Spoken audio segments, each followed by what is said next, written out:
Hey everybody, welcome on our channel. In this video we are gonna see, what if Naruto was the wild sage in the world of gods? Part 1. Huge shout out to BetaMayhem for this story. If you are new on the channel, don't forget to subscribe our channel and like the video too. So without wasting any more time, let's start the story. Green. Naruto loved the color green, the color of nature. It was often proven that his favorite color was orange, and most agreed with that, but Naruto secretly loved the soft color. It reminded him of the training he received on Mount Myaboku and all his friends within the summons realm. It was one of his favorite memories actually, his banter and meals with the elder toads, Ma and Pa. Their choice of food wasn't to his particular liking, but just sitting at the table with them, talking like a family. It really made him feel like he was home. Naruto sighed to himself, no point in reminiscing about old time, yeah. He couldn't really help it though, it was raining, and the rain always brought back memories he didn't really know why, but it was almost like an old lullaby. Naruto stretched, rising up from his meditative position in the middle of a large forest. It had been 4 days since his life had been royally messed up. A new world, time, dimension, everything. Well, almost. Naruto started walking, letting the rain fall on the small dry patch of grass he had been sitting on for the last few hours. He had on his customary orange and black jumpsuit with his sleeves rolled up. His right arm covered entirely of bandages. He had tried to contact Kurama or the souls of the other Bijuu that resided within him, but when he arrived within his seal, they were all sleeping and showed no intention of getting up. How troublesome. Naruto snorted at the familiar phrase and kept walking under the trees, the storm maintaining its storminess with dull rumbles and huffs of cold wind, pondering rain or wind. His mind was lost in thought as he kept walking. He had been trying to figure some stuff out since he arrived in this place, but well, he wasn't exactly the brightest tool in the shed. He had arrived here at the behest of a dying god. He didn't really remember the dude's name, much less believing he was a god, but listened to his tale. Apparently, he was the god of the wild, primal fear, and nature's more peaceful aspects. He had goat legs too, talk about trippy, Naruto thought he was an experiment of Orochimaru's for a few minutes after that. The fading god told him he was dying due to the lack of nature in this world, of how humanity no longer needed it and as such destroyed it to accommodate for their growth. His domain was shrinking by the day, and the last few sanctuaries were soon to be under threat. As a dying wish, he bequeathed the remaining power to me, the last true sage, someone with a true connection to the fading power. He told him of the soon coming peril this world was facing, of how a sequence of long-feared prophecies were coming to pass, and the fate of this world was in the balance. Someone with his power was needed, someone who could support and fight for this world was required, and since he had just finished his duties as the child of prophecy, he was the perfect candidate. So, without waiting any further delay, the god bequeathed his domain to Naruto and then faded away. Leaving him there? In the middle of a cave. In a different dimension. With no clue as to how, where, or what he was supposed to do. You can probably imagine how that went. Using his anger and desperation, he blasted his way back up to the surface of the new world he was in, and he wasn't really sure how to handle any of what he was seeing. Large metal towers everywhere. He was standing in a forest area, but all around him, large metal constructs and hundreds of thousands of people bustled about in a dull roar of activity. And then he switched to recon mode. And since that time, which was 4 days till his present time, he discovered several things. He could still use his chakra, his summons however, didn't work.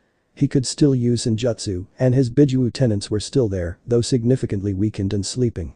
This world was known as America, and it was one of 7 continents on this whole planet called Earth. They spoke an entirely different language, used a different currency, and one other thing. Nobody had chakra. Nothing did. It was a horrifying discovery. But on a positive note, there were a few good things that came out of it. Apparently, his title as the true sage came with some merit. Spirits of nature came all out of the woodwork to meet him, and after he finished telling them all not to reveal his presence or whereabouts to anyone, they began to teach him. All 6,000 of him. To save time. Which leads us to the present. Naruto was now fully fluent in most languages on this planet, a developed understanding of how this works and what rules it. The Olympians. It was a bit of a pill to swallow when he was first briefed by the spirits, but his existence in their world was all the proof he needed. Gods and monsters roamed this world, all of them with incredible powers, and all of it completely under the common human's nose. Fantastic. So here he was, still sitting in the small park that he first came here in, giving his chakra to the 9 sleeping Bijuu residing within him. They were regaining power, at a decent pace too, but the Bijuu had a lot of power to replenish. Even with his chakra helping them, they still had a way to go. He needed to move. Naruto groaned, walking to the edge of the forest area, staring at all the people just going about their lives, whether it happened to be a boring job or a fun shopping day. Maybe it was a rush to a late appointment or possible a slow walk with a bounce in their step after having a satisfying date with a beautiful partner, or maybe they were just happy to be alive. Naruto sighed as he watched them, his mind weighed heavily by his plight. How do I get back? He muttered to himself absently and only having one conclusion. He would have to meet the Olympians. But would they really let him leave? One of their gods, a lost one, and a fairly powerful one at that, had given him his powers and domains. Would they really let him leave with a power from this world? He couldn't give it back, the guy who gave it to him was gone. What was he going to do? Naruto slid down the tree trunk he was leaning on, letting his feet splay out in front of him. What to do? You need to move forward, a voice said from behind him. Naruto didn't even flinch as he looked over and saw a small girl, in maybe her late preteens, with a small picnic basket and flannel dress staring at him. She seemed innocent enough, but her aura and eyes were telling him she was not as she seemed. Go where?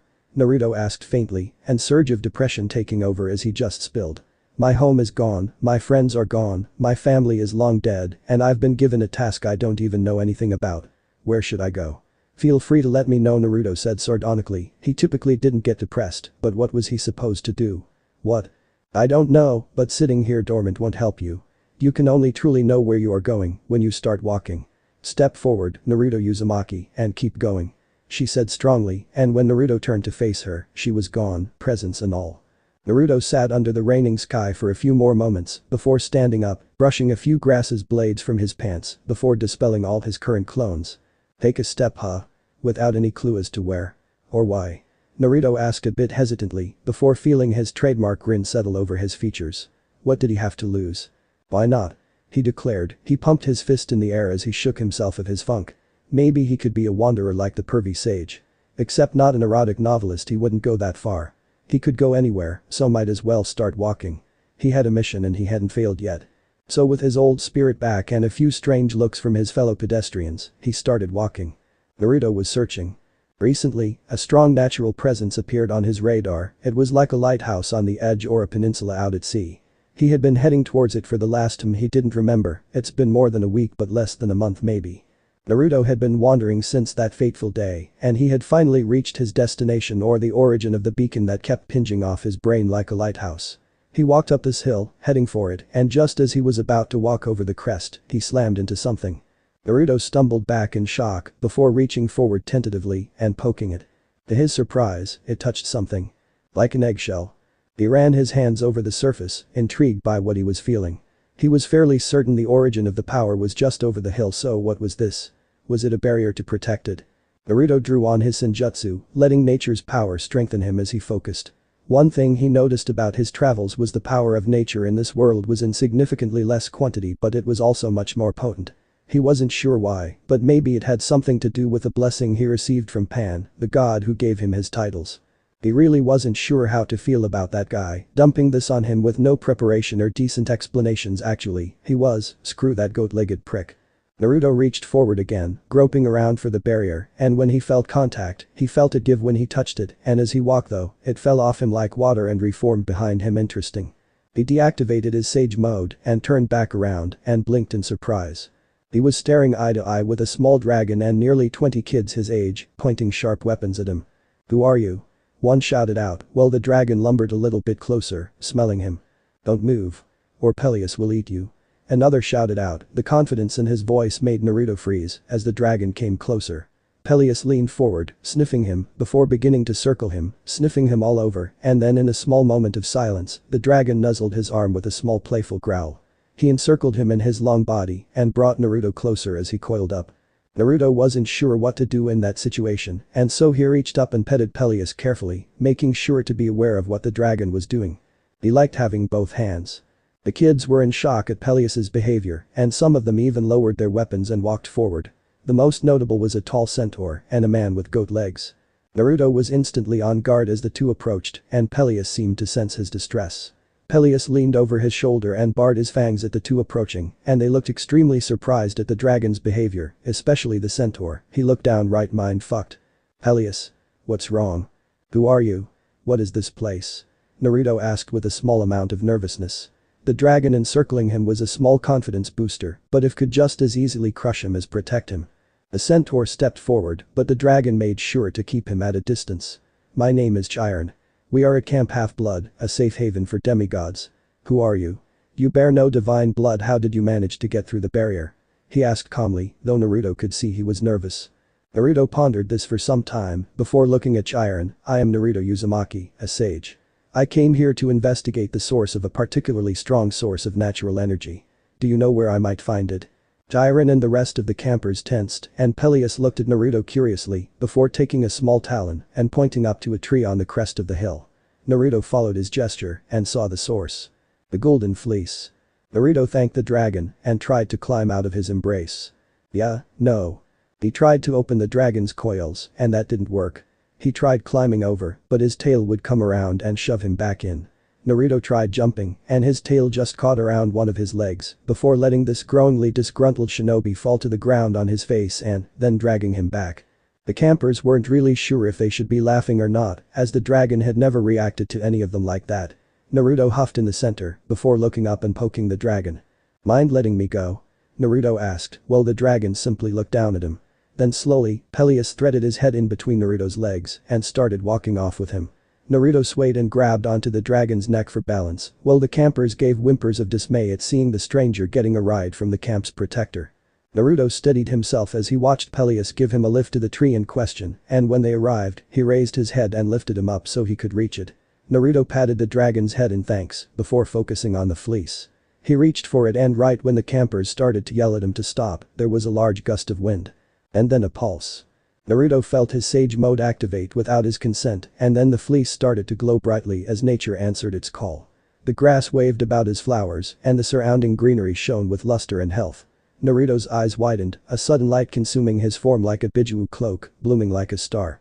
The campers looked away in shock and awe at the amount of nature energy being released. Peleus watched on though, his eyes held only joy. When the light faded, everyone looked back and was shocked at what they saw. The symbol. Naruto was standing on Peleus's head, a long white cloak draped over his shoulders with Tomo symbols along his collarbone that wrapped around his width. The center was open, showing his developed physique and ritualistic tattoo on his stomach. Above his head, the campers gasped at the symbol. Pipes. Hands pipes. Immediately, all the satyrs, dryads, and all nature spirits, Chiron included, bowed their heads, some with tears in their eyes. All hail Naruto Uzumaki, champion of Pan, the god of the wild, nature, and music. Chiron announced with a small amount of joy and happiness in his tone. All the campers bowed their heads in recognition, and Naruto was simply staring down at them before looking over so he could see Peleus's eyes. What are they doing? The dragon snorted. Naruto wasn't really sure what was happening, but one thing was for sure. This place was weird. Naruto had eventually left Peleus to continue guarding the tree, much to his complaint, and left with the campers who apparently wanted to celebrate whatever had just happened. Naruto received a tour of the camp by several satyrs who were eager to be around him. He figured it was because he was Pan's champion, which he figured was his will incarnate or something, which again didn't make sense since the god pulled the vanishing act on him after giving him this domain. He wasn't a god, he checked. He didn't have ichor flowing through his veins, a relief to discover. The tour was informative, and it became apparent that he had several followers here, all of them nature spirits. At the start, he had 4 guides, and now, he had nearly 30. It was partially annoying hearing them all have their unique descriptions of the camp, and he resisted the urge to ditch them all, so he could explore himself. The camp had several features, some of which caught his attention. The cabins for the god's children in particular, they were arranged in a U shape, and each had a symbol over their door, some that Naruto recognized. A lightning bolt, Zeus. A trident, Poseidon. A dove, Aphrodite. A sun, Apollo, a wheat symbol, Demeter. In all of Naruto's travels and research, he came to one uncontestable conclusion. He didn't like Ares. He had seen war, he had fought in it. It's taken friends, families, homes, and hope from all its participants. It shed countless lives and spilled oceans of blood, all for some squabble between their 2 leaders. After the longest tour he had ever been on, he headed for the camp store and tried to buy a shirt. Surprise. The camp shop didn't take mortal money. Its currency was of drachmas, or ancient Greek coins. Naruto sighed and tried to make a few deals with the cashier, haggling, and eventually, he walked out empty-handed, a little annoyed. Did that guy really think he could get one over on him? He may be born into this world a few weeks about, but he wasn't an idiot. Not completely anyway. After that, Naruto headed back up the hill, towards Peleus, who was resting his head on his front legs. He heard Naruto coming and rocked his head from side to side in happiness. Naruto smiled at this and quickened his pace to greet the dragon. He wasn't really sure why the dragon liked him so much, but it was a nice change of pace. Naruto hugged the dragon's head, which was the size of his torso, and scratched the edge of his jaw, watching the dragon's eyes roll back and close in contentment. Naruto chuckled at the dragon and debated on climbing the tree to take a nap when a familiar voice called out to him. "Kit." Naruto froze before a grin sprouted on his face of epic proportions. "Kurama. Is that you? One sec. I'll be right there." Naruto released Peleus and sat down on the ground beside him. Before closing his eyes and diving inward, he felt Peleus draw him into his embrace and smiled at the dragon's protectiveness. Naruto fully dived in, and when he heard the familiar voices, he smiled widely and ran down the halls. Naruto burst into the room and shouted out happily, "Kurama. Hey. Kurama." Naruto walked forward, noticing that his mindscape it was empty. "What? Kurama? Nothing. Matatabi. Isobu. Shukaku. Son Goku. Seiken. Chimei. Kakum. Jiki. Anyone? Nothing." Naruto frowned as he started to wonder this wasn't right. They were here. Where did they go? Naruto started to panic. "Oh shit, where did you guys go?" Naruto muttered before walking aimlessly, shouting random names to reach out to them. Nothing. Naruto was now genuinely panicking. He was running through the halls of his mind. "Kurama. Where are you?" "Kit." Naruto froze before tilting his head. "Kurama." He shouted out. "Kit." Naruto whirled around and started running at the voice. "Kurama. I am coming." He shouted off as he ran. Where was he? Was he okay? Did something happen? Naruto ran a few more corners before hearing something. A battle. Naruto blurred around a few more corners and ran into the room. Then felt relief surge through him. All 9 Bijuu were in the room, a few tussling with each other over an apparent disagreement. They were significantly smaller than their usual size, but that wasn't important. Kurama was standing over at another of the entrances, shouting every now and then. "Kit." He would bellow, before falling silent for a time, waiting for a response. Naruto ran at him. "Kurama." All the Bijuu whirled around and saw Naruto running at them, a look of glee on his face. Isobu. Matatabi. Shukaku. Kakum. Chimei. Jiki. Son Goku. Seiken. "Hey guys." Naruto called out happily as he ran at them. The Bijuu all watched him come closer, some with amused looks, and others merely snorted at his entrance. "There you are, Kit, we have been trying to reach you for the last few hours. What happened? This isn't the room we're originally sealed in." Naruto ran up to them and paused, his smile slowly dropping. "Yeah, I went be where you guys normally would be, but you weren't there. Did you guys wander? I mean, it must have gotten pretty boring being in the same place." The Bijuu shifted. "Well, yes, but this is your chakra network. If all of us were to stay in a tunnel we would destroy your chakra passages." Naruto blinked before looking at them owlishly. "Do you think that maybe you just moved to a larger Tenkestu point? I mean, there are a lot more entrances here, and it's bigger." The Bijuu blinked at him with a similar expression. "Well, I'll be damned, the Gaki has a brain." Son Goku muttered in partial awe, while Isobu and Kakum snorted. Naruto grew a tick mark and waved a closed fist at him. "Oh I. If you wanted a tussle you should have just asked." Son Goku grinned and entered a defensive stance, lowering his center of balance, "Like you could best me." "Naruto, channel my chakra," Kurama said suddenly, looking at Naruto with an expectant gaze. Naruto looked slightly confused, but decided what the hell. What was the worst that could happen? Naruto closed his eyes and focused, before a large orange glow started emanating from his chest, directly below his collarbone. The other Bijuu looked at the glowing spot on his chest, and Jiki snorted. "It's like those "you are here" markers on those tourist maps." The other Bijuu wondered what would happen if they flared their chakra but refrained. They were still in a Tenketsu point, and since the seal wasn't able to regulate all of them. It may have been created by death, but regulating 9 Bijuu was a bit of a stretch. Actually. Kurama pointed over to the rest of them. "Why are you here?" Naruto nearly fell over at the blunt question, while the other Bijuu frowned. "I wasn't aware that we weren't welcome," Isobu said dryly. Kurama shook his head. "No, I'm asking why you are fully here. I recall you leaving a small amount of your power and souls here to communicate, so why are you fully here?" The Bijuu opened their mouths to reply, but closed them silently and thought it was true. They were here, not somewhere else. They were fully present. What happened? "It is strange, I will give you that, but I was unaware of this. Do any of you know?" Jiki said evenly, though you could tell he was intrigued by what happened. The Bijuu went about examining themselves, checking their pools and identifying themselves as their primary selves, whatever that meant. Matatabi didn't bother doing anything, as she simply sat on her haunches and watched everyone else. Kurama didn't bother either. Instead, he was poking his tails into different passageways to see what happened when Naruto channeled his chakra. That was a discovering in itself. According to whatever passages Kurama was inside and channeled his chakra, he could see it mark on his skin. That was rather amusing at first, as Kurama and Matatabi tried to guess which way was which before Naruto channeled his chakra, which got old real quick. "I am not a map." Naruto roared in comical indignation. Kurama only laughed while Matatabi flicked him with a paw. "But think too. Your sense of direction is less than inspiring." Matatabi laughed as Naruto staggered a few steps. Naruto looked indignant but didn't reply, he simply smirked and then laughed. He just kept laughing and couldn't stop. Eventually, he managed to calm down and stare at all of them. "I'm glad you're all okay," he said with a massive grin. The Bijuu all chuckled at his grin and lumbered over, crowding around him and leaning down to his eye level.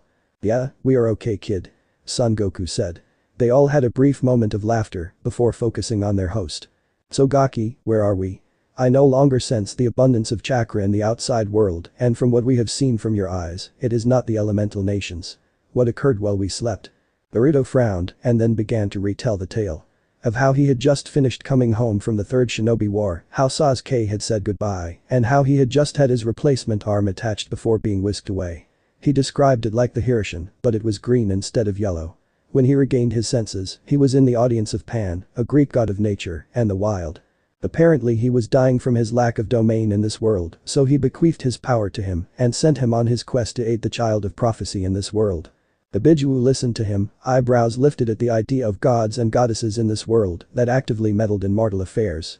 "That's disturbing," Isobu said after a long pause before looking to Shukaku. "Sand armor will be needed immediately. If this world has gods meddling and fooling around to save time, we need maximum defense at all times." Shukaku nodded in response, though his maniac grin was in place at the idea of fighting immortals.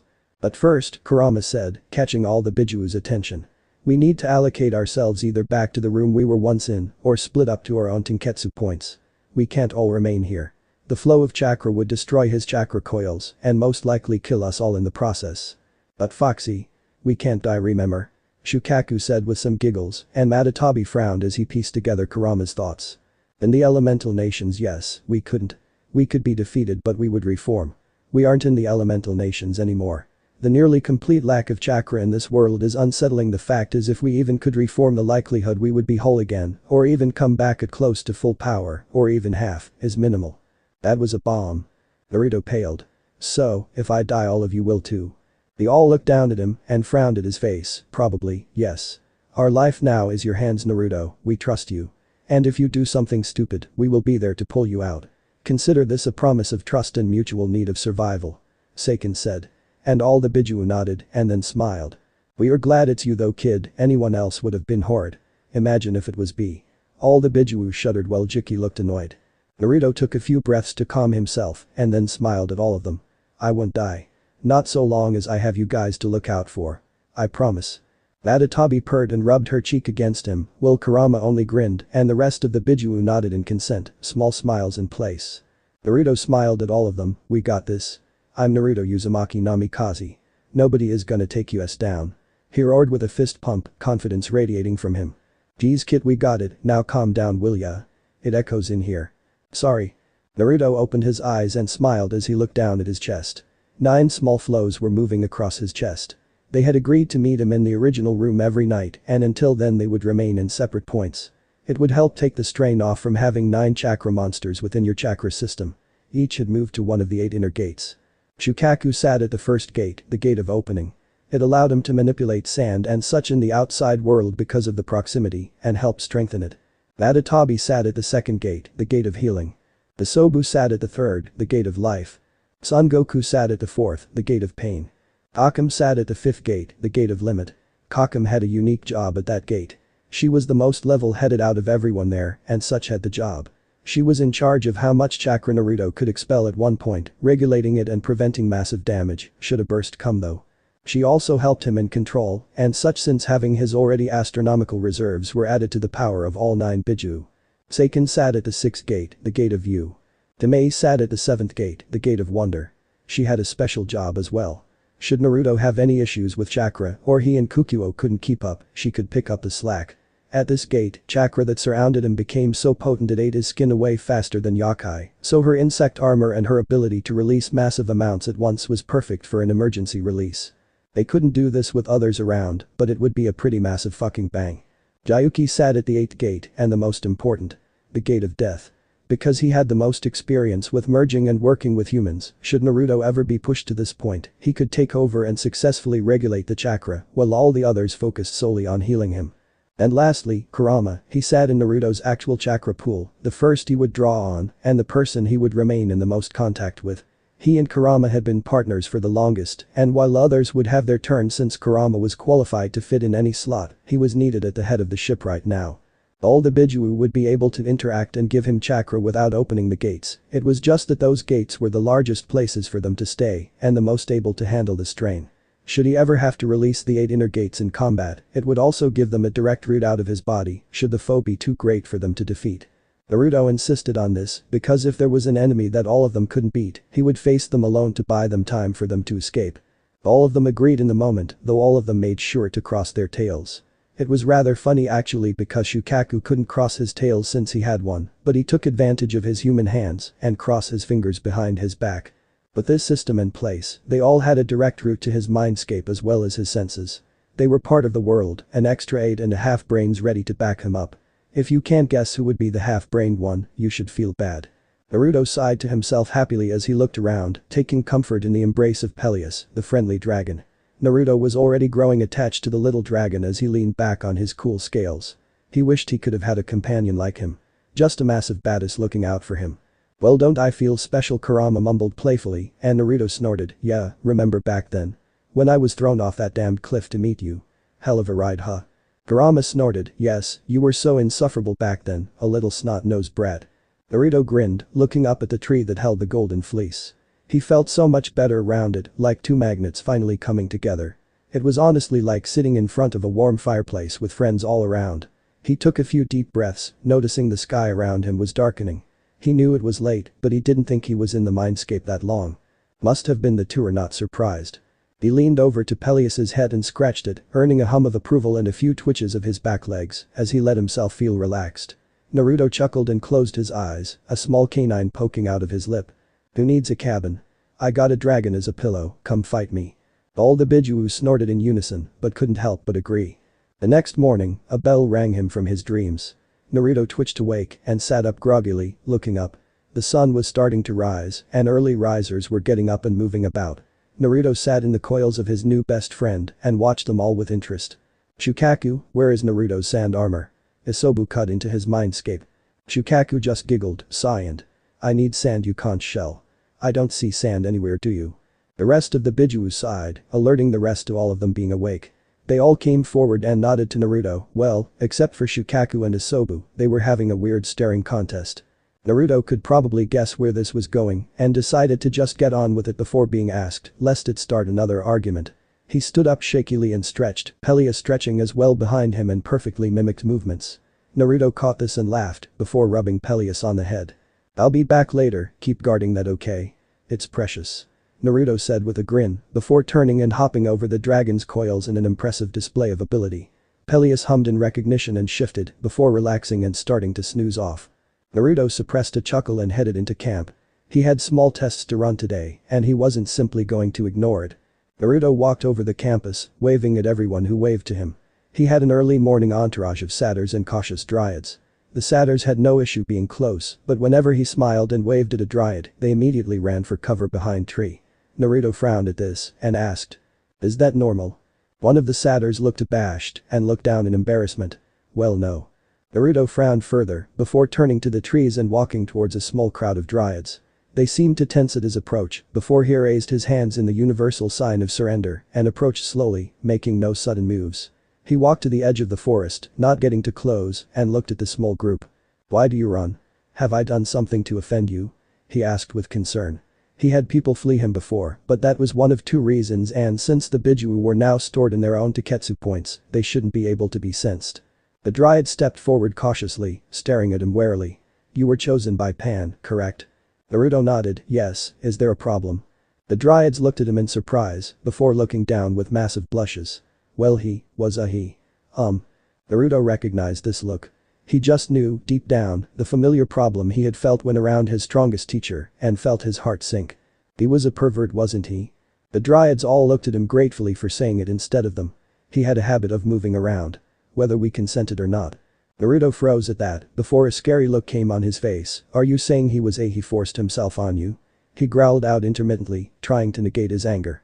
The dryads looked surprised at his reaction and a little fearful. We usually got away but not always. Naruto's frown deepened into a feral snarl, a fang poking out from his lips. His eyes flickered red for a small second before he sighed. All the anger seemed to vanish from him and he looked at them all sadly. He bowed to them. I am sorry. I was unaware of what my presence meant. I'll leave you alone and for what it's worth, I'm sorry about what he did. He said with a sad smile before backing away and turning back to the satyrs, who looked ashamed. You have a large area that is used for training or other destructive things. The satyrs looked surprised at his request, but nodded. We have a few training grounds, but if you really want to mess some stuff up, I would recommend going to the plains on the other side of the big house.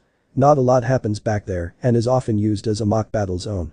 It's barely used anymore, but it's large and relatively clear.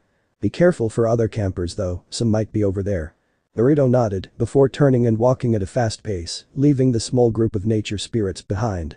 They all went about their business, though a few dryads looked curious as to Naruto's reaction. It wasn't perverted or even suggestive. He was angry. Angry at the idea someone would do that, genuinely bothered by it even. Who was he really? Once Naruto rounded a corner and then his anger quickly reappeared. He slammed the ground with a closed fist.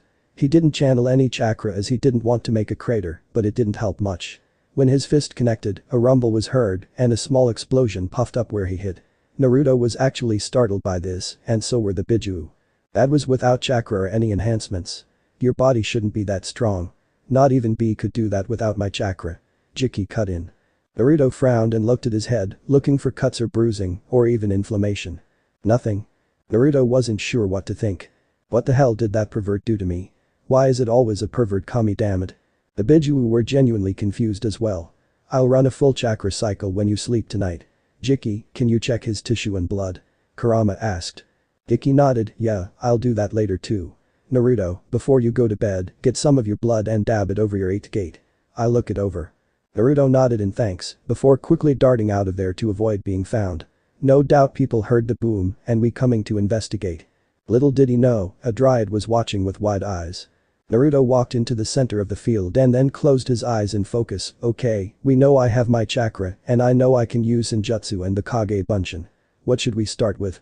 Shunshin, Rasengan and Hirishin in terms of jutsu, but we should start with chakra control exercises.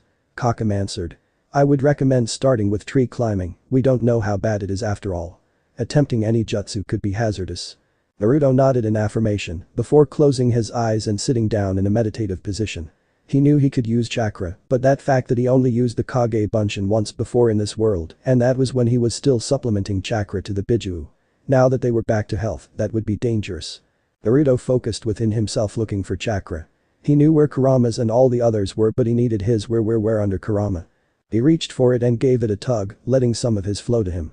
This was a common exercise for academy students to awake then passages and chakra. His passages were already open, but he was trying to push it to the surface, but for some reason it was easier. Naruto's chakra flickered around him before shrouding him in a blue-green aura. That was strange. Leftover Senjutsu? You would be a toad statue if that was the case. Speaking of Senjutsu, how can you access it? I thought you needed a contract with one of the sage summoning contracts in order to attain it, and if summonings in this world don't work, then how? Naruto blinked in realization before frowning. That was a good point, how could he?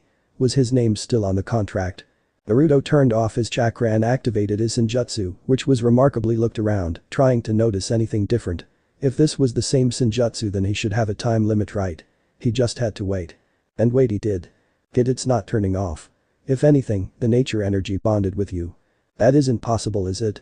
If it did, I'd be stone. Man was a god of nature, and more specifically, the wild. It's entirely possible that you have his Senjutsu. Naruto paled. I don't look like a goat, do I? Kurama looked affronted and then nervous. Check, immediately. Naruto didn't need to be asked twice. He ran around the big house before running straight for the small lakes that were all over the campus. Even a stream would work, he just needed something. Please. Don't be a goat.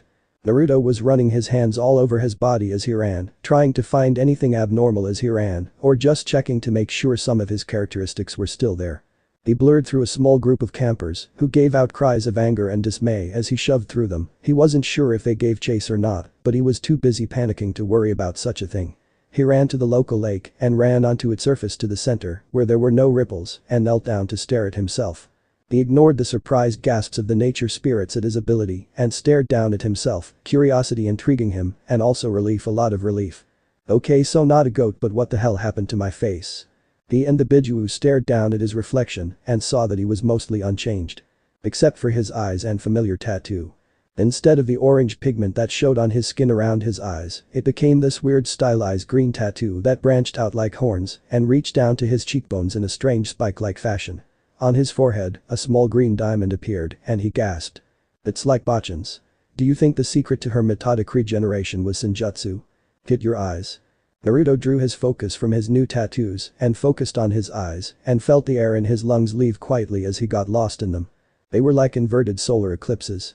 His pupil was still black, but his iris was like molten silver, shimmering like water under sunrise. The outside rim of his eyes were a faint green that pulsed faintly, never stopping. It was like his eyes were a perfect system of equilibrium in liquid states. It was mesmerizing. Naruto reached down and touched his reflection, specifically the part under his eye, and breathed out in awe. Hey guys, I know that my eyes change when I use your chakra, but what is this? It's not the Senjutsu I remember. It feels different, much more serene and calm. Before it was just peaceful, but this is like a small spring stream. It's peaceful now, but I get the feeling it can rumble like a waterfall. The Bijuu couldn't help but agree and examined his chakra from within his system. This chakra, or I guess I should say energy, has almost unified with your chakra. It's amazing. I'm not even sure if this is chakra anymore. Kikuo said in awe. This wasn't like her.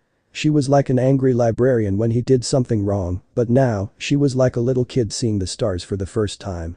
It's like you're directly drawing from nature itself, not a conduit from Mount Mayaboku. You're feeling the peace of the world right now. You should be honored. I don't think you're the first, but I know that fewer than 10 people have felt this before, Isobu said with partial reverence. He must have enjoyed the feeling. Shukaku was giggling without a care in the world before rolling over and going to sleep and then snapping awake. Hey. Remember, I need sand for the armor. He went ignored, not that he noticed as he went back to sleep a few nanoseconds later. Naruto slowly looked up and around before noticing something that made him freeze. Nearly all the campers at the camp were staring at him from the shore, their jaws practically sinking in the mud. Naruto thanked that he was too far away from them to see his eyes and just stood up and nodded to them like he knew what he was doing the whole time, and then cut his chakra flow to his feet, sinking into the lake below without a ripple. Naruto sank slowly before landing on the floor and entering a meditative position, thinking. He knew he could only last there a few minutes, but hopefully it would be enough to. Baki, I think you should learn something before you continue that thought. I am a creature of the lake, and with that comes a few privileges. How do you think Yagura gained such control over water? Naruto's eyes shot open, back to his normal cerulean blue, startling a few naiads that were edging closer to him when his eyes were closed. What do you mean? You can naturally absorb the oxygen from the water through your skin. This only works for freshwater, however, as I always avoided the sea due to its salt content. This won't mean you will last forever, but you have roughly an hour. Isobu said with an uncharacteristic tone of excitement. Naruto's eyes expanded like balloons and nodded profusely in thanks, making a few of the naiads look at each other in confusion. Naruto calmed himself before closing his eyes again. Can I try water manipulation? Since I am here and I know I have chakra with an affinity for it. Everyone waited in silence for Kikuo, who was in thought. She sighed before giving out a few orders. Very well, but wait a moment. Jayuki, Kurama, Jime, get ready to restrain his chakra flow. Should he release too much, we don't need to kill everything in this lake to check. Naruto, ease into it, I mean it, go as slowly as possible. Naruto's eyes flared with determination as he opened them again before holding out his hand. Okay, I am just going to release a small amount of chakra into the water, not yours, but mine, no offense, but we don't know what damage your chakra could do. The Bijuu grinned at his concern before readying themselves to help him. Naruto calmed his beating heart and focused on his chakra. He could have done this much easier, but right now, he needed every chance of control he could get. And boy was he right. Just as he gave a slight tug, what was almost like a tidal wave surged forward, pushing back his will to slow it down. The Bijuu saw his grip get blown away rather comically before exerting their own pressure to slow its flow. Naruto regained himself and began working it through, taking a small amount from a small amount before he had a small amount of chakra. He opened his eyes and let his chakra flow to his hand's points before releasing it. Now that was cool. His chakra left his body and lit up the whole lake. It was like the aurora borealis lighting up a night sky. It streaked through of all different sorts of colors, weaving around the sea creatures, and all of them gave looks of astonishment before all of them relaxed in blissful comfort. Naruto watched his chakra do its work through the water before it fully saturated the lake.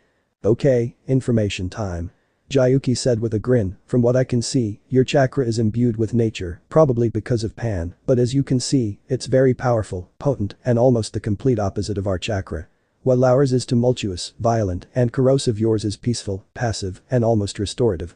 It's ironic that you might have actually gained healing powers just after the war. That's called shitty timing. Naruto frowned at that thought. He could have saved so many with this power. He could have saved Niji. Focus, the water is responding. Naruto focused back on reality and saw the water around him moving angrily in a small whirlpool. He immediately rectified this and slowed the spiral, letting the naiads regain their balance. Naruto shot out of the water and landed on its surface, with only small ripples, before walking towards the shore, which still had some campers there and a centaur who looked relieved that I had come to the surface. Hey wait, I'm walking on water. Doesn't that mean I have good control? No, I'm helping you. Isobu said with a snort. Back to the basics for you. Naruto sighed as he touched land again and looked at the centaur towering over him. Was there something you needed? Tyron just looked at him in surprise. You walked on water. I did. Have you been claimed before? You mean that weird floating symbol over my head? Nope, never. Tyron looked disbelieving. Are you sure? Naruto snorted. Yeah, I'm pretty sure. It'd be really hard to miss. Tyron just looked at him for a time before waving to an open-air pavilion on the crest of a small hill behind him. We are about to have lunch. Would you like to join us? Naruto perked up at the idea. Lunch? Tyron looked surprised at this and smiled. Yes, lunch, free of charge. Naruto walked really close to the centaur and asked with a hopeful voice. Do you have ramen? Tyron looked completely baffled at the request, but nodded. I am fairly confident we have ramen. How much? Tyron was seriously wigged out by this kid's hopeful expression and sparkling eyes. I doubt you could eat it all. Naruto all of a sudden laughed and jumped to give Chiron a small punch to the shoulder before giggling as he fell back to the earth, running behind him and started pushing him towards the pavilion. Hurry. I haven't had ramen in ages. The centaur looked completely blown away by this boy while the Bijuu opened their eyes in horror. Buckle up for the long haul. The monster has returned. Shukaku giggled madly, surprising everyone before running in small circles in mock panic. The Bijuu felt like planting their faces in the 8 inner gates before repeatedly slamming the gate against their heads. Naruto was in love. He wished for ramen and he got it. He wished for more ramen and he got more. He wished for even more ramen and he got even more. Paradise. The Bijuu were groaning in dismay as the campers merely stared wide-eyed at the steadily growing bowls of ramen that seemingly disappeared from existence in the void that they realized was Naruto's stomach. Naruto just kept slurping them down, showing no intention of stopping, even when he started to turn green. 37 bowls later, and Chiron put a stop to it, afraid for the boy's health and his stomach, which looked like the Hindenburg. Naruto sighed sadly at once again being separated from his ramen. It wasn't as good as AM and Tucci's, but it was still good. He got up from an empty guest table as it became apparent that anyone who sat next to him would not be clean afterwards. Naruto sighed as he walked out contentedly, his sadness disappearing as he relished the warmth in his belly. You almost beat your previous record, 3 more bowls, and you would have gotten into the 40s. Kurama said in mock encouragement, while on the inside, everyone knew he was impressed. Naruto grinned, a gleam in his eye. I'll get him next time. He said aloud, before his face turned green again and he held his stomach. Don't talk kid, you might blow up. Naruto nodded and waddled up to Peleus, who looked like he had seen a ghost when he saw Naruto's humongous belly peeking out from his shirt. Naruto nearly fell over as Peleus whipped his tail around and grabbed him gently before yanking towards the dragon at dangerous speeds. He would have hurled, but he wasn't going to do that on Peleus, no way. This dragon was badass. The Bijuu sighed at realizing Naruto wasn't going to be moving a lot today and so brainstormed on what to do. Naruto, you said you used Kage Bunshin in this world before, correct? Naruto groaned before mentally nodding. Try and summon one outside of Peleus's circle. Don't try and cap it, just pour some out and see what happens. Son Goku said exasperatedly, he was obviously tired of the wait. Before Kukyo could caution him, Naruto put his fingers together in a cross before releasing some chakra. Kage Bunshin no Jutsu. And then all hell broke loose. There was a massive explosion of smoke around Peleus, who was instantly on guard, protecting Naruto and the tree with fire in his eyes until they widening in confusion. Standing in front of him was another Naruto. And behind him, another one. And another one. And more. And a lot more. And a lot more. Once the smoke rolled off the hilltop, nearly 200 Narutos were standing around, smiling like idiots. Naruto stared at all of them in shock, before shuddering in horror. "Oh my Kami, I didn't realize my control was that bad." The other Bijuu were impressed as well, he hadn't used any of their chakra, and his own reserves were still strong at over 98%. Chakra control. Naruto shouted from Peleus's protective barrier, before keeling backwards and groaning, holding his stomach. The clones nodded, before disappearing in a blur of speed. By the time the campers came up the hill in preparation for battle, there was nothing there but a confused-looking dragon and a green blonde with a large stomach. Tyron wondered what the hell created that large explosion, but upon seeing no evidence of it, he simply shrugged and talked the campers it was a false alarm. A few looked glad, while others were disappointed. Apparently, they were hoping for a fight. Which would have been bad if they faced an army of Narutos. It just wouldn't end any other way than a huge loss and a lot of orange. Naruto relaxed in the cool embrace of the dragon and the calming effect of the fleece, before drifting off into a small nap to ease the pain. And it was nice. Until a centaur rudely woke him up, though it was kinda funny watching his reaction to Peleus snarl at him for disturbing him, which just made the dragon that much cooler. "Naruto, I need your help," he said, trying to mask his somewhat skittish self as the dragon glared at him with all the might of a predator. Naruto opened his eyes groggily as he looked at the startled centaur. "Am I the best person to ask?" Tyron transitioned from startled to guilty. "Yes, your ability to walk on water will be most advantageous. 2 of my campers, a satyr and a cyclops, need your assistance. They have been kidnapped by a traitor and their lives are at risk." "The traitor?" Naruto thought in surprise, before his mood soured at the notion he too had been on the receiving end of a traitorous bastard. Mizuki left him with an important lifelong lesson regarding it. Naruto narrowed his eyes in recollection and knew he simply had to. He stood up and stretched, noticing the look of urgency that kept nagging the corners of the centaur's mouth. "How far?" Naruto said, squatting and shifting leg to leg. "Not far, near the coast, I will take you." Naruto looked at him seriously, pumping himself up for a run as he quickened his movements. His neck cracked and he stared at Chiron with as much focus as Peleus. "My help is different from most. When you ask me to do something, I do it completely. If I am attacked, I deem them an enemy and they will probably die quickly. If you give me this mission, anyone who gets in my way will be killed, grievously injured, or flee. Can you accept the consequences? Will you take responsibility?" Tyron was surprised at the sudden change, before looking at Naruto with hope. "They are held by Luke Castellan, a traitor who keeps the company of monsters. If he keeps with the enemy, he must accept his role in this. All the monsters except Grover and Tyson are fair game to slay." Naruto nodded, before patting Peleus and smiling. "Thanks for protecting me." The dragon yawned and nudged him in the back, pushing him forward. Naruto chuckled and walked in front of the centaur. "You run, I will follow." Tyron looked like he was told a joke. "Naruto, you will be left behind." Now it was Naruto's turn to be told the joke. "Trust me Chiron, I'm a lot faster than you think. I'd like to you try and outrun me."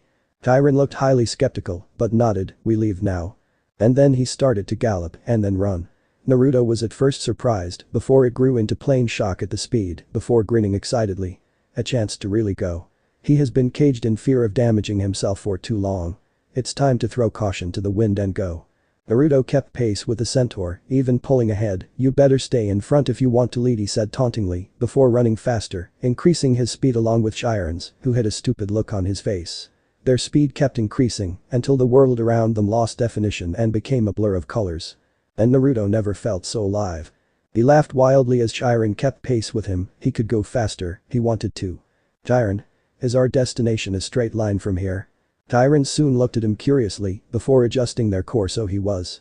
Now we are, at this speed, we will get there before long." Naruto grinned, before sending some more chakra into his system, feeling the warmth power him up. "Catch me if you can, old man." Naruto yelled, before shooting off, the ground cracking under his feet like dry twigs. He almost broke the sound barrier, but he had to be careful as it would deafen him and there was some stuff in the way. It wasn't a straight shot anyway with obstacles in his path. Tyron almost stopped running from the stunning sight of the blonde just vanishing into a streak of light before pouring on more speed, a competitive spirit flaring in him. It wasn't long until other centaurs noticed them and started running with them. "What's the rush, bro? Why you running?" And then they would see Naruto fly by. "Holy shit, that kid's fast." Pretty soon, a whole herd of centaurs began to join them and then they magically pulled out all this shit from nowhere, including banners, trumpets, and whoopee cushions. Party ponies were emblazoned proudly on all their cloths and items. The Bijuu immediately cut Naruto's sense link as they could no longer watch what unfolded around them without experiencing mental pain. Naruto laughed like a maniac and kept speeding up, his clothes starting to tear from the forces of the wind and his white cloak billowing behind him like a large tail. He was laughing so hard, it was liberating, and he never felt so free. Having such potent peaceful chakra running through him, it was like nothing he had ever felt before. It wasn't long before they thundered onto the shore and saw the cruise ship just off of it. Naruto gave a whoop and battle cry, not caring in the slightest for stealth, as they would definitely be able to see him on approach. With a grin, he ran headlong across the water, making sure Isobu was ready to catch him. He began his assault. He switched into battle mode and poured on more speed. He started creating visible distortions as he charged at the boat, and just as he was approaching, he jumped at it, his legs forward in a double-legged kick. He focused a large amount of chakra into a small battering ram on his feet and pointed it like a large spear and sailed at the ship's hull. That made an entrance, a glorious one fitting for a hero. Naruto quite literally blew a hole in the side of the ship, punching through like a stapler through paper. It decelerated him considerable, so when he reached the other side he could actually come to a halt before standing up and then running at the ship again, hearing the cries of war from the centaurs eager to join. Naruto ran at the ship and then with a superhuman jump, he cleared the deck and double-handed ground slam a monster's head when he was about to bite the heads off a satyr and a blonde girl. The monster easily disintegrated and the shockwaves from the blow cracked the deck beneath him. Naruto touched down softly and started at all the monsters, and a blonde-haired man with a scar on his cheek stared at him with surprise and annoyance. "Kill him," was his only words, before returning to a bloody and beaten boy with black hair and ocean green eyes. "Well, that's friendlies recognized. And enemies identified." Naruto's eyes narrowed before laughing silently, much to the monster's shock. "Well, I now know who I am to save and to kill, thanks for clearing up the misunderstanding." And then Hell came and said hello. Arrows of all types began raining down, and centaurs leapt aboard and started shooting paintball guns and boxing glove arrows. Naruto grabbed the satyr and blonde girl before chucking them behind him and then grinning at the monsters. "I have never seen something that truly deserves to be killed as you lot are. This will be fun." Naruto then closed his eyes and held his hands forward in a grappling stance and then lunged at them, eyes opening on the way, revealing their green and silver glory. And then he began massacring them with his bare hands.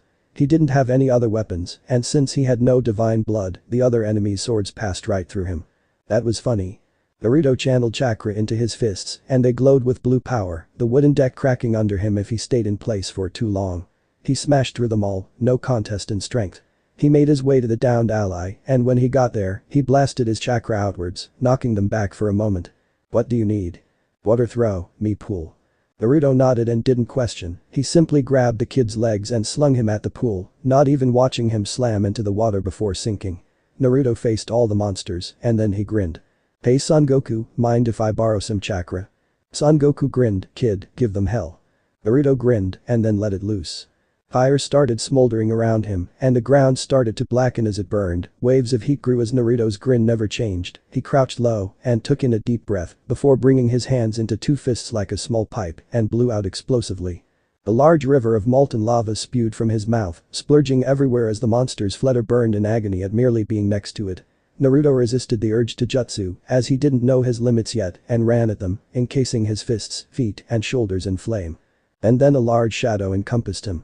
Naruto turned to face an enemy, but in his surprise, he saw the black-haired teen standing in the pool, its water reaching high in the air. And what surprised Naruto the most? There was no chakra, no hand signs, he did it all with sheer willpower. The wave came crashing down, crushing monsters and sweeping them out to sea. When the water hit the cooling lava, a massive cloud of acidic steam exploded outwards. If the monsters had somehow still survived, the mist would soon fix that. Naruto turned on his heel and grabbed the kid he was tasked with rescuing and jumped off the ship. He noticed the other three on the backs of centaurs and decided the mission was a success. Naruto saw Chiron and grinned before turning to the kid on his shoulder. "What's your name, kid?" "Who you calling kid?" "Well, who you calling kid, brace yourself." "Why I?" Naruto did a small spin before hurling the boy off his shoulder and slinging him at Chiron. "Old man. Catch." Chiron whirled around and saw one of his campers flying at him at high speeds. Chiron caught him without a second thought but glared at Naruto. Naruto only grinned cheekily, "I ain't carrying him and he is your camper." Chiron sighed and slung the kid over his back before galloping off. Naruto was about to follow, but a voice told him a much better idea. "You're not actually going to let that boat go, right?" Kurama said innocently. Naruto grinned, his cheeks starting to hurt from the frequency of this dangerous smile. "Hell no." Crouching in a low stance and holding his hands in front of his sternum, he gave a cry of defiance.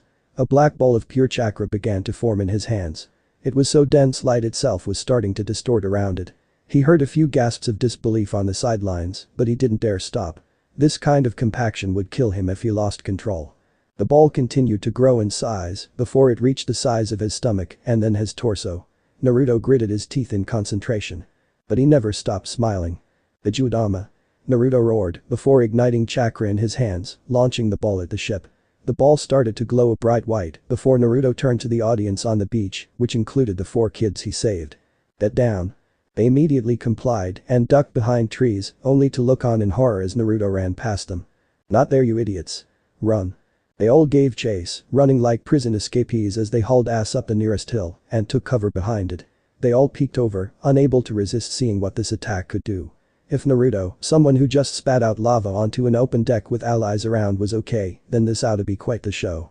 The attack continued to glow dangerously before it glowed too brightly to look at, then they heard it. It was earth-shatteringly loud. It made Zeus's thunderclaps look like the applause of parents at a kid's play.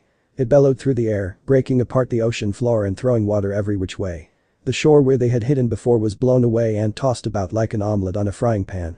They felt the ripple in the earth as the shockwaves slapped them though the hill and the massive mushroom of energy light up the sky for miles. They all looked at the explosion in fascination and horror before looking over at Naruto when the show was over. He looked a little tired, but that was it. And that scared them more. What the hell was that? An eccentric centaur yelled out, unsure of how to process this. Naruto grinned at them. "That, my audience, was one of my strongest attacks, the Bijuu. I focus the energy that runs within me and compress it into something so dense it warps the light around it. It is not my strongest attack, but it definitely gets the points across." Chiron and the others looked at him in shock while Naruto was still grinning. Chiron. "Yes.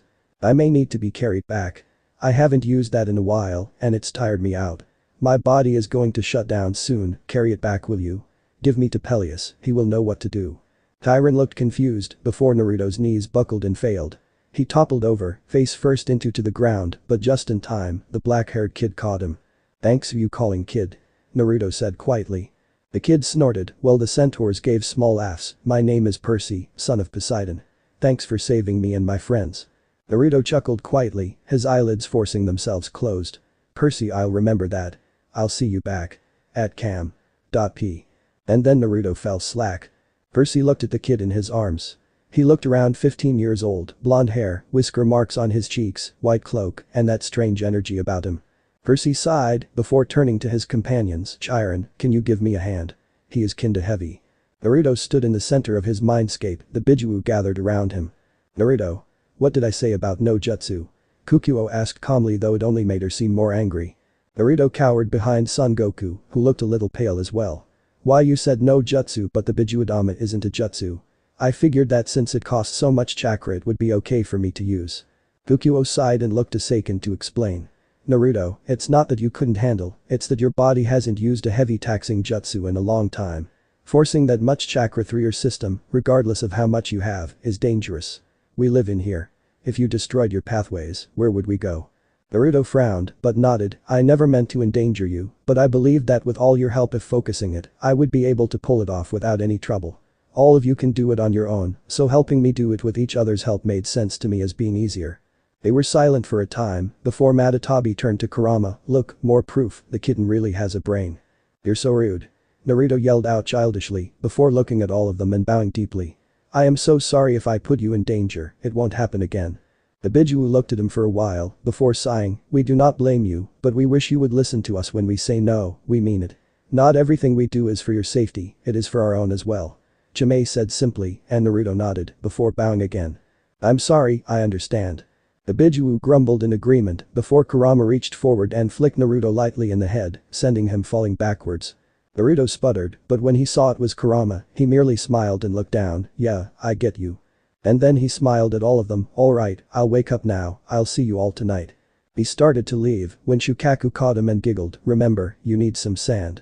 Naruto nodded at the insane Tanuki before patting him on his sandy head gratefully, disappearing as he left his mindscape. Naruto's eyes opened as he felt himself surface, and as he did so, he heard a lot of voices muttering in shock and awe. He cracked his eyes open, hoping they weren't talking about him Peleus asleep or something. They shouldn't be this close. Naruto slowly opened his eyes, and then he saw all the backs of the campers staring at the tree. He wasn't sure if he should be even there or not when he heard a sudden gasp. Peleus lifted Naruto up so he could see, and just as he did, he noticed the blonde girl, Percy, and the satyr holding a black-haired girl in spiky black clothing. She looked around 15 years old and had piercing electric blue eyes. "I'm Thalia, daughter of Zeus. I thought only dryads could do that." It had been an eventful few months for Naruto, 6 months actually. After a daughter of Zeus fell out of a tree, he actually got some peace and quiet now that everyone had a different person to hound, and he made sure to exploit every moment of it. He slept with Peleus every night. Sure, he missed a mattress, but come on, it was a dragon. Who would pass that up? And while he was conversing with his tenants and discussing information of the world they lived in, Naruto's private information force was gathering intelligence in the new world he lived in. His chakra force practiced chakra control and elemental manipulation. Ever since he had seen Percy Jackson manipulate water by sheer will alone, it told him all he needed to know. It was possible. After that, Naruto spent his 6 months with Peleus, the nature spirits in the camp, and the Athena cabin. Why? Well, they were the children of the goddess of wisdom. If he was ever going to gain information on the world, it would definitely be there. Of course it was difficult, sometimes they would get this weird glimmer and go on about architecture and then enter this weird comatose state and become unresponsive. It was at that point he would have to exchange the defective child with another cabin mate and resume the lecture. Their average lifespan and recuperation wasn't very long, but it helped him sort through the information better with the breaks it gave him as he swapped them out. After the end of each month, his clones would dispel in set intervals, and he often spent that time unconscious with his Bijuu friends, sorting through his information. He would then create a new force and continue. His chakra force was making leaps and bounds, dispelling at the end of each day. Probably because of his more passive chakra nature, it was much easier to control than before. It was its eyes that was the problem. He remastered the Rasengan after the first month, a testament to how large his reserves had expanded, and then began learning an assortment of Bijuu techniques and how to best use them. He had gained many new abilities from his friends, and it took nearly all 5 months to learn them kind of. He was still inexperienced with them, but he was getting there. Shukaku gave him a strange form of sediment manipulation, where he could control sand and other finely ground minerals. He was currently working on increasing their size and forming them into shapes like Gaara used to do. It was pretty freaking cool. Matatabi assisted him in giving him immunity to heat and flames, along with the ability to create it and extinguish it. He couldn't manipulate it though, that was his current project. Isobu focused on his durability and patience, along with defensive water manipulation. Naruto was already fairly strong, but if he could increase the density of his skin to an almost armor-like state, he would be a force to be reckoned with. It was a combined effort with Shimei. Son Goku focused on heat pressure tolerance, elemental combination, and taijutsu. His style was extremely powerful, and when Matatabi's flexibility and Isobu and Shimei's durability and armor came in, he would be unstoppable. Akam focused on the nature of the elements and chemistry and healing. She was very firm in that the mind can win any brawl before it starts and be much more dangerous than any weapon in his arsenal. Except for his stupidity, but it was a double-edged sword. Seiken focused on observation, reaction, and pure chakra manipulation. It was a skill only she could use, and it was very effective. Because Bijuu chakra is so corrosive, she could manipulate it in such a way it broke down and destroyed almost everything, but it was very dangerous and required strict and focused use, otherwise he would die trying to use it or kill an ally. Mei focused on muscle memory and defenses with Isobu, along with stealth and speed. Daiuki focused on precision, calligraphy, and misdirection. Something his ink was very handy for. He was a pro at distraction and misdirection, a skill that was definitely dangerous. And lastly, Kurama. He focused on one thing, and the most important. Control. He was always there, beating on Naruto for control, forcing him to focus and narrow it down. Naruto really wasn't sure if he was going to survive, but at the end of the 6-month period, it was obvious he had made some serious improvement. He was getting ready to attempt his strongest wind attack, the Rasen Shuriken, when he felt a ping go off in his mind. It was strong. It reminded him of the fleece but different. It was stronger, but more tranquil, like a crystal clear lake at the bottom of a cave. Pure. Naruto turned to the source and frowned in thought before setting off. "Hit, where are you going? You can't practice this attack anywhere near anyone else." Naruto shook his head. "It's on hold, I sense something, it's like the fleece, and I need to see." The Bijuu sighed, "Another chase. Great." Naruto set off, wondering what the hell could give off such a pull. "You ever see a manticore? You know, the body of a lion, tail of a whatever that is, with a human face and several rows of teeth." "No." well, let's just say it isn't a welcoming sight. It was a few hours before Naruto managed to get to where the pulse was going off and burst through a snowy tree line to see this. The Manticore, holding Annabeth in his grasp, with Percy, 2 new kids, and Thalia facing off with him. The Manticore was badly wounded, with silver arrows lodged in his body from multiple angles. He was staggering about, and I rapidly realized that he was heading for the cliff. I sent a quick prayer to Kami in hopes that I wouldn't get shot and rushed forward. Annabeth! Percy screamed in horror as they tumbled over the edge. Just as he was about to give chase, several girls in silver clothing appeared and held him in place, preventing him from jumping. You are in no condition to be jumping off cliffs, boy. Naruto ran right past them. I got her. They all looked up in shock at his sudden appearance, and a few tried to restrain him, but he was in and out faster than any could grab him. He ran to the edge and jumped to the opposite wall, before running down it at high speeds. He saw the Manticore with Annabeth. They had reached the bottom and were clawing to reach to shore before being swept with the current. Naruto snorted, this shouldn't be too hard. Naruto leapt off the cliff side and shot at the Manticore like a bullet, striking its head with a momentum-enhanced stomp, shoving his head underwater. In that instant, he reached down and grabbed Annabeth before crouching and jumping up to avoid the clutches of the angry Manticore.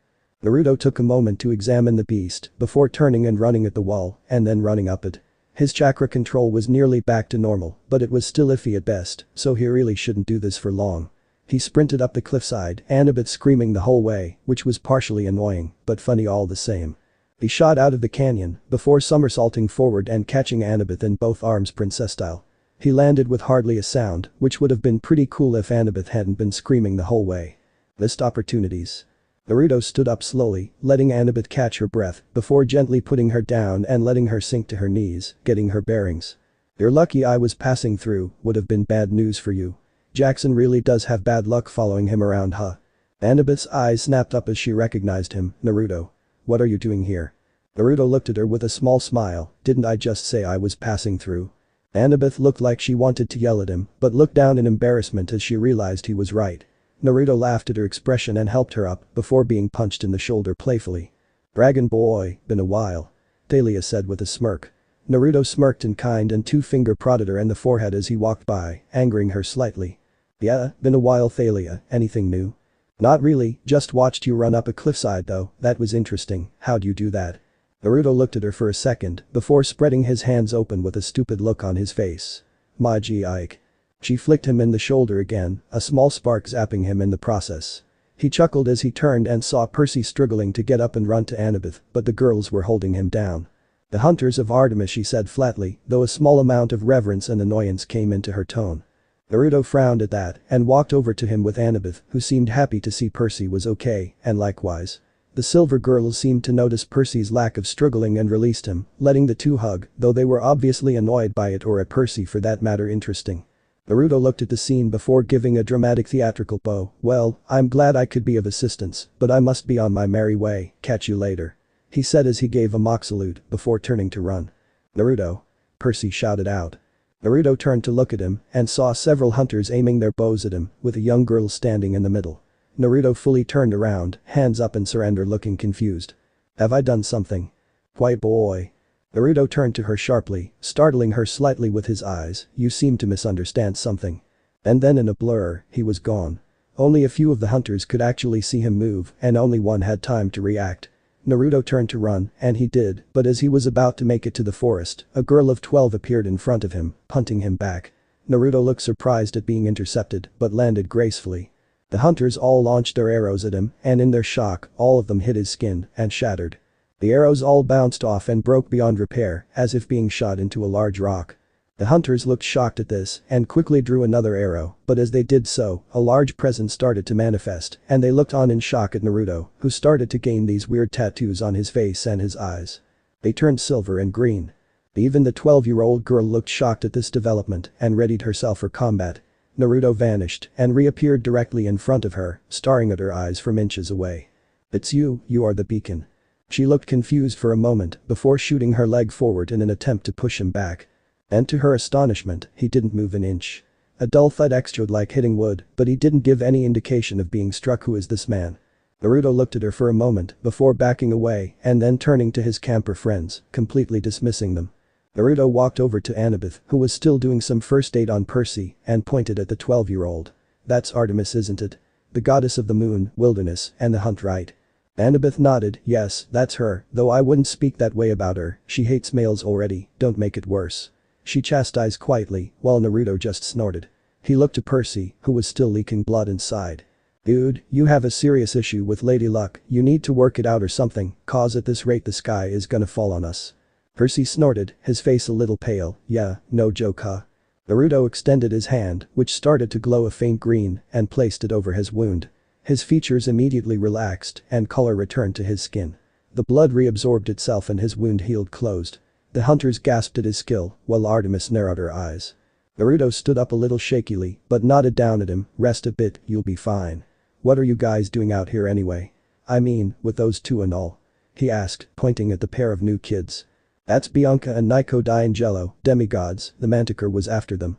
Grover said happily, and Naruto only smiled before turning to the two kids, who weren't sure how to feel about this whole situation. Well, I'm glad you're okay. Too soon to die, am I right?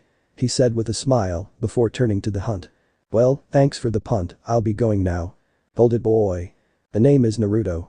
Shut up boy. Okay girl, what do you want? She glared at him, she didn't like him poking fun, all you demigods are staying with us. Naruto only crossed his arms and mirrored her tone in a playful mockery, finger wagging and all.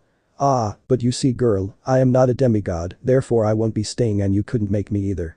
The girl didn't appreciate this mockery, watch your tone boy. Naruto only turned and walked away, watch my ass girl. He said as he gave a few exaggerated sways as he moved away. That did it. The girl lunged forward, slashing at him with her knife and to her surprise, it passed straight through him. Naruto turned, grabbing her by her shoulders, and slung her back to where she was before, sending her flying like a paper airplane. The girl spun and landed on her feet, looking at him shocked. Naruto only grinned at her. I wasn't lying when I said I was mortal, bye girl. And then he resumed his walk only to have the 12-year-old standing in front of him. You will stay, it is my will. She said, though he could tell the thought of having another man around only disgusted her and that didn't really make him want to stay. Naruto looked at the girl for a few moments before walking right around her and continuing on his way. You would ignore goddess boy. She seethed, drawing her bow at him. Naruto turned and stared at her, I mean no disrespect Lady Artemis, but my entire venture here was to find a presence of nature energy, which turned out to be you. Her eyes narrowed, you were seeking me out. Naruto shook his head, no, just the nature within you. It doesn't need protecting as you possess it, so I have nothing to worry about. She frowned, who are you? Naruto sighed, my name is Naruto, why? She growled at me and pointed her arrow at me point blank, what are you boy? Naruto gritted his teeth, but withheld his anger. I have given you my name, and you will call by it, or I will leave. She growled at me even more and pressed her arrow tip against my throat. You are not going anywhere boy. Not until you have answered my questions. Naruto glared right back, his eyes changing from silver to crimson red, with slit black pupils. My patience has limits. Goodbye Artemis, I pray we never cross paths again.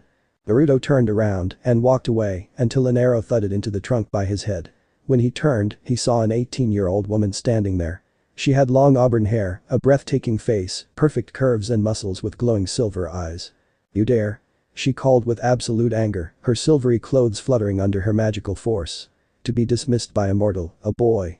It was unforgivable. Naruto noticed the pressure she was exuding in this form and growled in annoyance.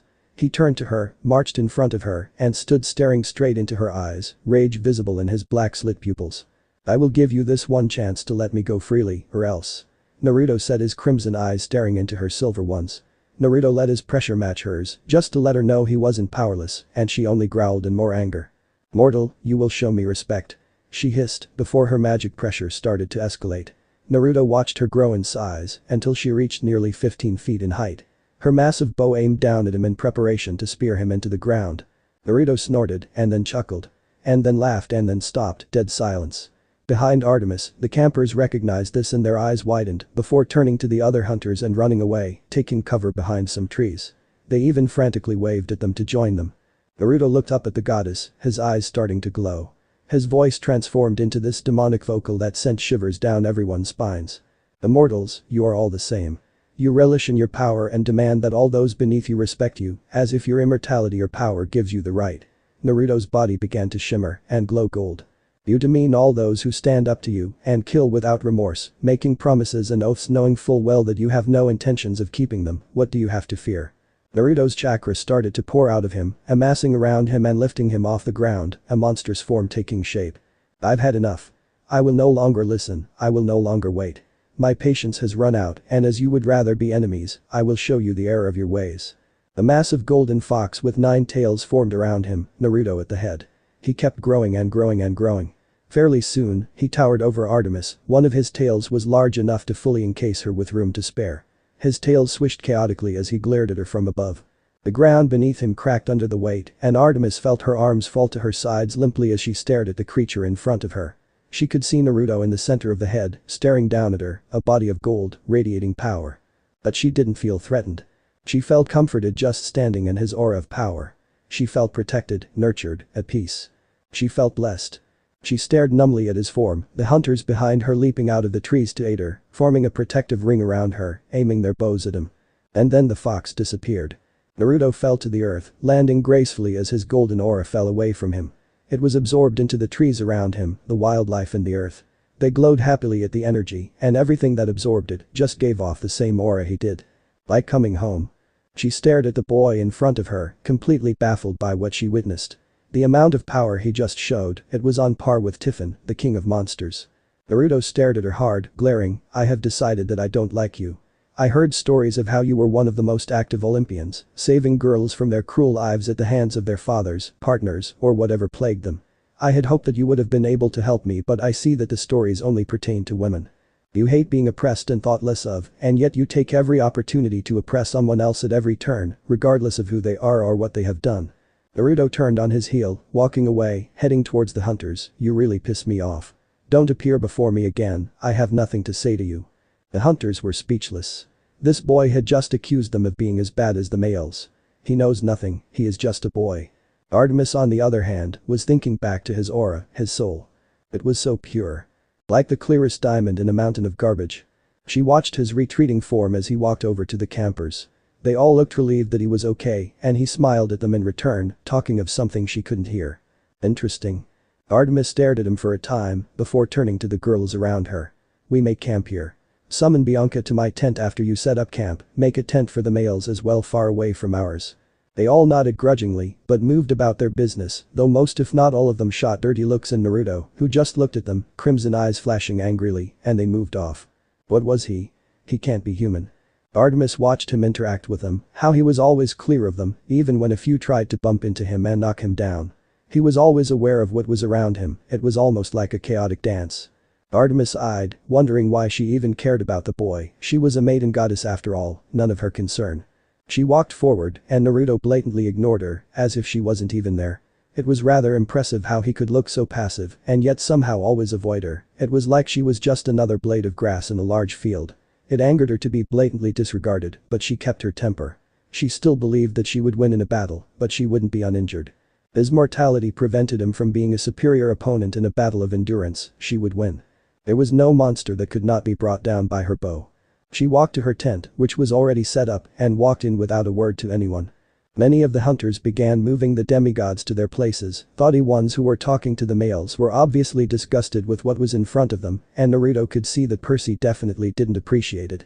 He watched as Percy got dragged into Artemis's tent with Bianca, and watched Grover lead Nico away while they did so. Naruto's eye narrowed in anger, taking Nico's only family for your own benefit. You truly can't sink lower. Naruto marshaled his and walked over to Nico and Grover. Nice was chatting away excitedly, explaining his game, while Grover looked ready to fall over from the complexity and information he was absorbing. You're Nico, right? Naruto asked, startling the two. Nico turned and stared at Naruto with wide eyes. Yeah. What about you? What was that cool thing you did? You turned into a giant fox. Naruto laughed at the boy and knelt in front of him. Yeah, it's one of the benefits of being me. It's pretty cool, huh? Nico nodded. Yeah. You were so tall. I wish I could see from way up there. Naruto grinned. Really? Well, let's go. Bye. Nico screamed with laughter as Naruto picked him up, and Naruto jumped really high and then began running in circles, not even falling. Nico looked around in wonder as Naruto carried him through the sky. How are you doing that? Nico shouted, and Naruto grinned. It's called air walking. I focus my body's natural energy and push it forcefully out of my feet as I step. I can't do it for very long yet, but it's pretty cool, huh? More like I'm shoving my chakra down so hard it boosts me upwards, but meh, same difference. It's a miracle you even understand that. Kukuo must have really nailed some stuff in there. Hey. Naruto ran and ran, Naiko laughing the whole way until he started running back down, a big smile on his face from seeing Naiko laugh so hard. Naruto eventually stopped pushing chakra and ran to a tree before sticking to it sideways, holding Naiko, who shrieked with more laughter as Naruto stayed there. You're like Spider-Man. Wow. Naruto laughed, yeah, I suppose I am, aren't I? Or maybe he is like me. Naruto said with a playful chest puff. Naiko giggled and kicked his feet a bit as he looked down at Grover, who was looking like he had a heart attack. Naiko giggled before looking up at the sky and smiling, I wish I could stay up there, in the stars nobody can get hurt up there and nobody can be taken away. He said quietly and Naruto only smiled, bringing the kid in for a hug. You know, my parents are up there. Naiko looked over in shock, really? Naruto nodded sadly with a smile, yeah, they sacrificed themselves to protect me the day I was born and now, they watch over me from way up there. They aren't gone, Naiko, they are always up there, watching you and caring for you. Whenever you feel alone, you come to me, okay? I'll take you so high that the clouds will be beneath your feet. Not even Zeus can shoot us down. Naruto said with a big smile. Naiko looked ready to cry, but he stifled it and nodded before hugging Naruto tightly, whispering thanks. Naruto smiled at the kid, he made a silent vow right then and there that he would always be there for the kid even when he no longer wanted it.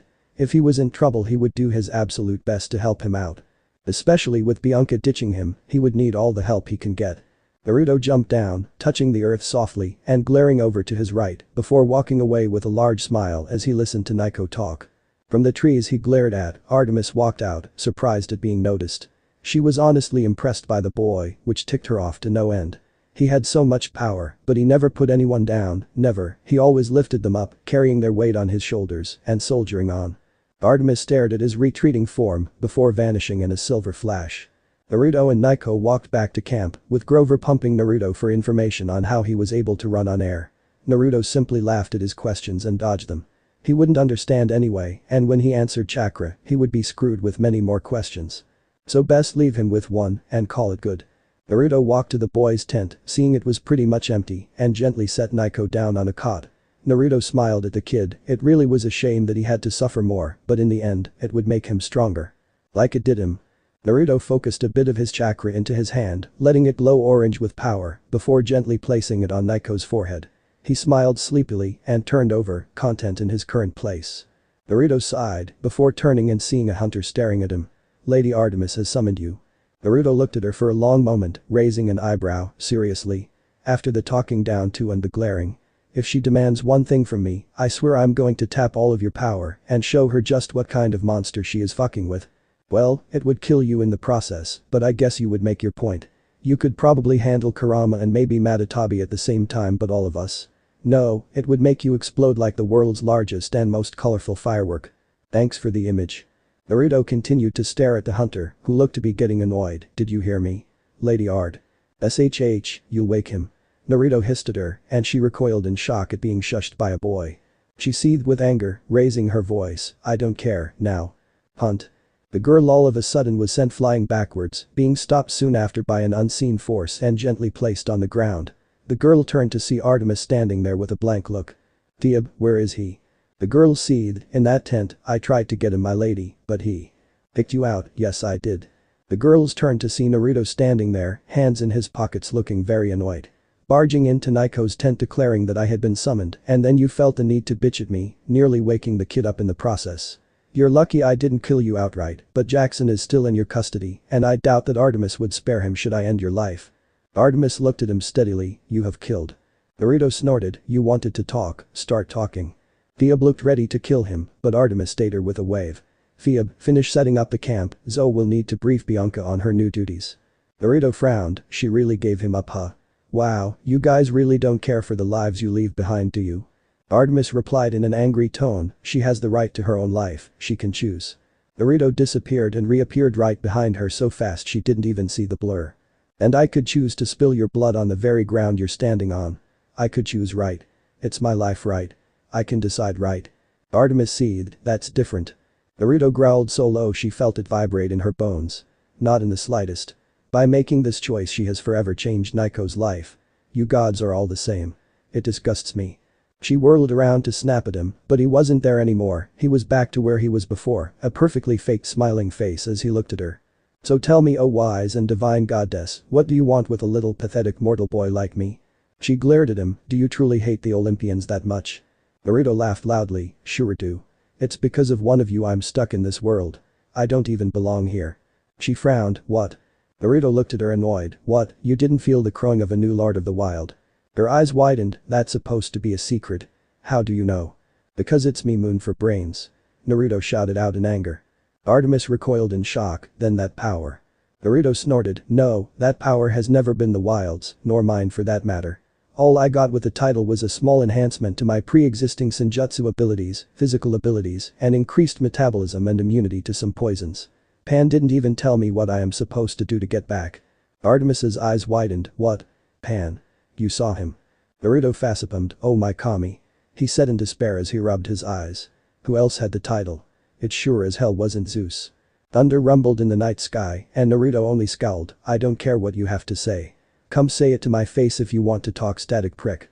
Thunder rumbled louder, before fading away, and Naruto snorted, before looking back at Artemis, who was looking at him strangely. "It's impossible, you're mortal, celestial bronze phased through you. How can you hold such power and remain mortal?"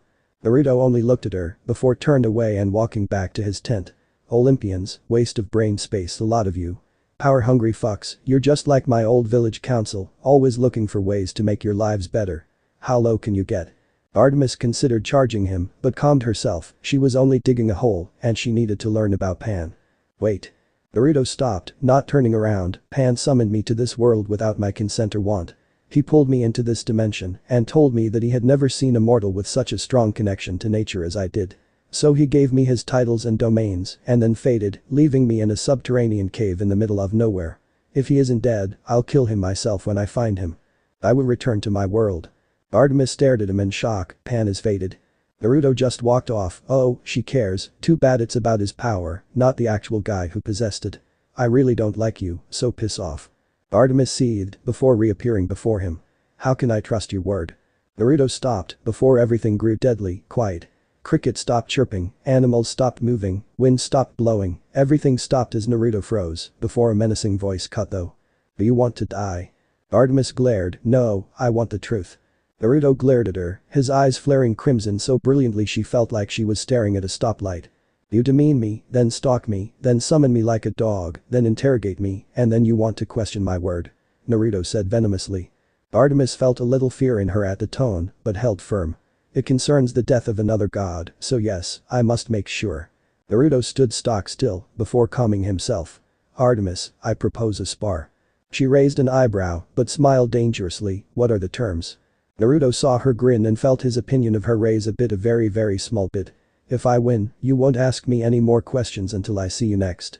We will depart on friendly terms, and I am owed one favor. Should you win, I will answer any and all questions regarding Pan that you ask, and I swear it will be the truth. You will have one favor from me. Do we have a deal?"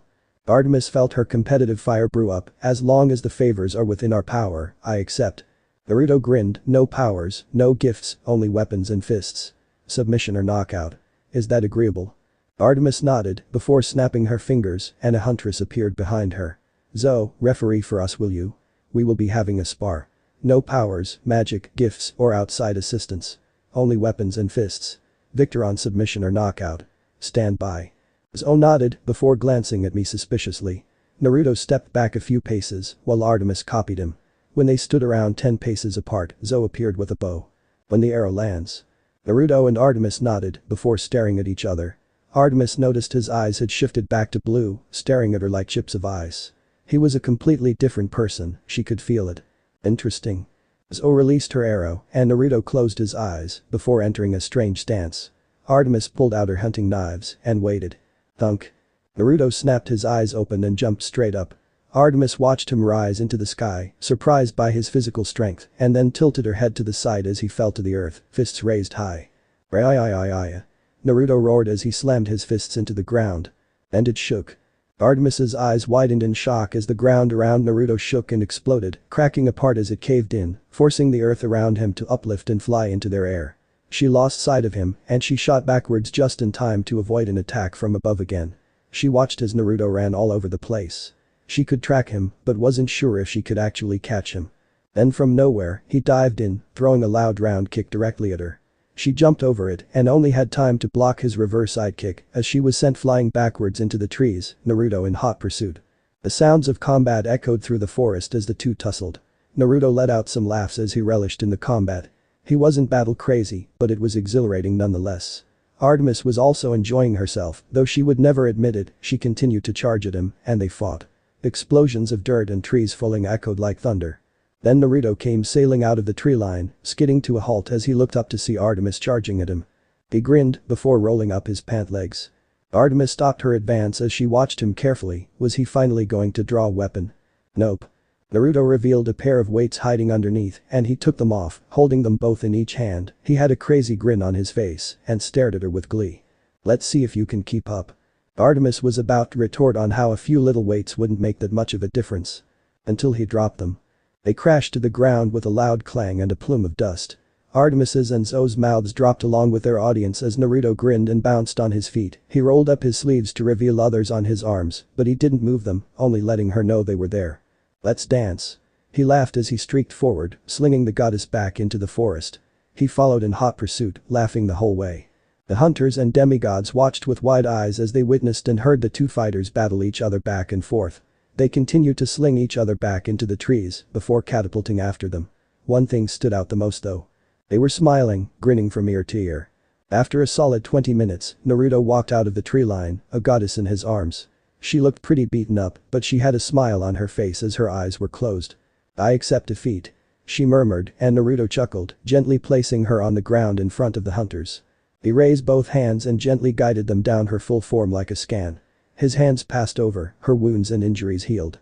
Her face had a faint blush as she smiled at the feeling of his aura. Naruto made sure his hands never came into contact as he went. He didn't have the energy to harden his skin, so if the hunters wanted they could shoot him and it would probably hurt like a bitch. He sighed in relief as he let his hands fall to his sides. He looked at the crowd and saw Naiko standing nearby with stars in his eyes. Naruto. You're so cool. Naruto just stared at him for a second before laughing outright, giggling to himself as he waved him over. Naiko came over and hugged him, and Naruto returned it before smiling. Hey man, can you help me up? My legs aren't that steady. Naiko laughed and struggled to lift him, and Naruto smiled at him. He really was a nice kid. He was about to shove himself up when he felt his other arm being grabbed and his weight being lifted. He turned and saw Zoe, the referee, lifting him up. Why? He asked. Zoe didn't answer at first, but looked him in the eye. My lady hasn't had that much fun in some time. The Olympians can't actively fight each other, and many monsters hardly pose a challenge. She could fight to her best today, and you never looked down on her or gloated of your victory. It's the least I can do. She finished, before looking forward and walking with him.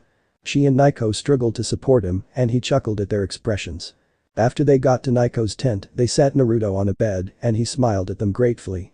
Thanks for the help Naiko, you too Zoe, you may not be as bad as I thought you were. She snorted, likewise. Naruto grinned evilly, you know those weights I dropped? She nodded, confused by his grin. Do you think you could? I don't know, see if Grover can lift them. She glared at him, do you doubt that I could? Did she not realize he was setting up a prank for him? Naruto shook his head, no. But that would be funny. She glared at him, I'll be back. Or she could willingly be pranked by him, either one works. She stormed out of the tent and Naruto giggled, hey Naiko, watch her. It'll be hilarious. Naiko poked his head out while Naruto dragged himself across the floor and put his head out. Zoe had just gotten to his weights and gave an experimental tug on his weights, finding that they were in fact heavy. Naruto and Naiko giggled as they saw her crouch low and try to lift it with both hands. She managed to get the first few plates off the ground, but they fell back with a thud. She glared at the weights before glancing back at the tent and seeing Naruto and Naiko staring at her, their cheeks puffed out with laughter. She glared at them before trying again. And again. And again. Eventually, 2 or 3 hunters managed to pick up a leg weight and carry it over to where Naruto was laying down. They grinned at him before dropping it on his back, taking satisfaction at hearing his breath waft out of his lungs. They laughed, but when they saw Naruto's grin, they stopped. I do believe I had 2 weights. He said innocently, and they paled and glared at him, looking over and seeing that there was indeed 1 more weight in a little crater, and groaned. 2 more hunters later, and Naruto had both weights on his back, though he never stopped laughing. They glared at him in embarrassment, but they couldn't seem to stay mad at him, his laughter was just so infectious. They picked up the weights just to drop it back on him, but that only made him laugh harder. Especially when they tried to pick up both sets at the same time. They ended up losing it and smashing their head together as one fell forward onto Naruto's back. They joined him in his laughter at that, but they soon realized what they were doing and glared at him, though their blushes only made it funnier. After a while, they finally left him alone, and Zoe helped him back on his mattress, but before she could leave, Naruto asked her a question. "Do you allow pranks in the hunt?" She seemed thoughtful, but nodded yes, though everyone is too afraid to prank me and Lady Artemis. Naruto grinned and then gave the sinister troublemaker laugh. "Well, my new accomplice, what do you say we change that?" End chapter. So this part ends here. If you want to see next part of this series, like the video now and share the story with your friends. Bye bye.